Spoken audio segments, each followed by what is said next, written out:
বিশ্বাসঘাতকতার পরিণতি কখনো এত ভয়াবহ হতে পারে তা বোধহয় কেউ কল্পনাও করেনি।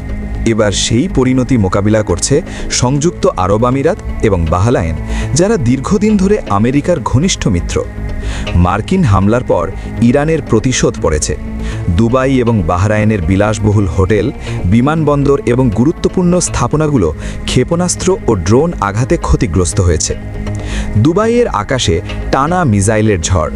দুবাই আন্তর্জাতিক বিমানবন্দর আঘাত পায়, একটি টার্মিনাল ক্ষতিগ্রস্ত হয়, আহত হয় 4 জন।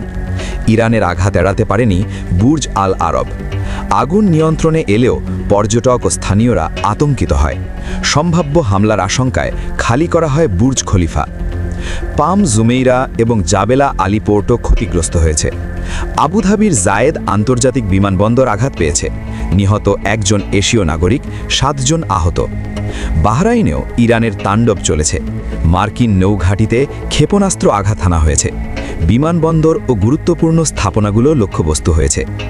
বিশ্লেষকরা বলছেন, ইরান সরাসরি আমেরিকাকেই লক্ষ্য করেছে, কিন্তু বার্তাটি তার মিত্রদেরও।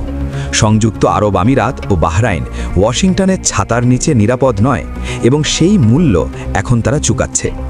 মধ্যপ্রাচ্যের উত্তপ্ত আকাশ এখন বিশ্ববাসীর জন্য ভয়ানক প্রশ্নের প্রতিক্রিয়া, যেখানে যুদ্ধের ছায়া এবং প্রতিশোধের আগুন একসাথে ছড়িয়ে পড়েছে।